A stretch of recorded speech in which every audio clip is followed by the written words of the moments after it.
Vous avez dit que vous étiez un homme de gauche. Il se trouve que je suis moi-même un homme de droite. Ce qui ne vous surprendra pas, je le sais. En mai 2017, Emmanuel Macron choisit un homme de droite pour diriger un gouvernement de droite et en même temps de gauche. Le discret maire du Havre va très vite montrer au président une loyauté sans faille.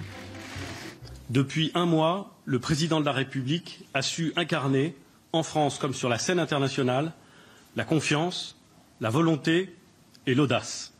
Au fil des mois, ni couac, ni voix discordantes, le tandem avance à l'unisson. Ni vous, monsieur le député, ni aucun commentateur, ni personne, jamais ne mettra le début du commencement de la moitié d'une feuille de papier à cigarette entre le président de la République et le Premier ministre.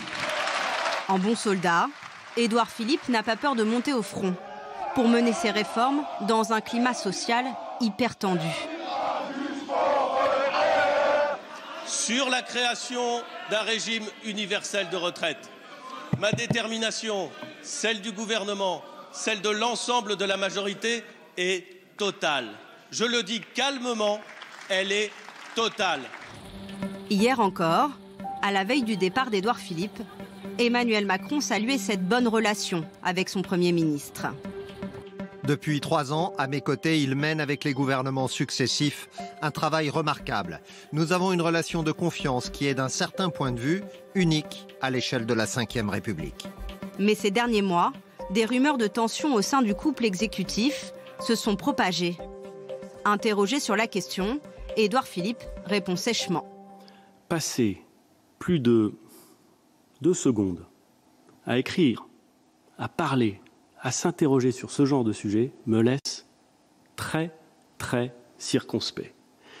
Et je pense que nos concitoyens s'en contrefichent dans des proportions qu'à mon avis les journalistes politiques ne mesurent pas. Et je dois dire que de ce point de vue-là, je me sens très français. Je vous remercie. Les rumeurs de tension se sont fait entendre au moment de la crise Covid, pendant laquelle le Premier ministre, en première ligne, a été remarqué pour sa précision et sa sobriété. Je veux vous dire les choses avec clarté et franchise. Le combat ne fait que commencer.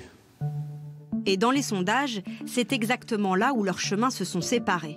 Alors que d'ordinaire, leur cote de popularité suivait le même destin, celle d'Édouard Philippe a fini par gagner 16 points en 4 mois, devenant ainsi bien plus populaire que le président. Les Français retiendront aussi sa barbe blanchie au fil du quinquennat et ses lapsus mémorables. Et parce que la France est une nation qui veut continuer à susciter de grands... Parce que la France est une nation, qui veut continuer à susciter des grands champions dans tous les domaines, les Jeux Olympiques d'hiver l'ont encore démontré. On me dit que les amateurs de rugby ont parfois l'esprit mal placé. Je ne peux pas le croire. Désormais, Édouard Philippe, qui a toujours aimé rappeler que ses tripes avaient un goût d'eau salée, va pouvoir retrouver le port du Havre. J'étais maire avant de devenir Premier ministre. Ma seule ambition politique, c'est d'être maire du Havre quand cette mission s'achèvera. J'ai connu des premiers ministres qui avaient d'autres ambitions politiques. Pas moi.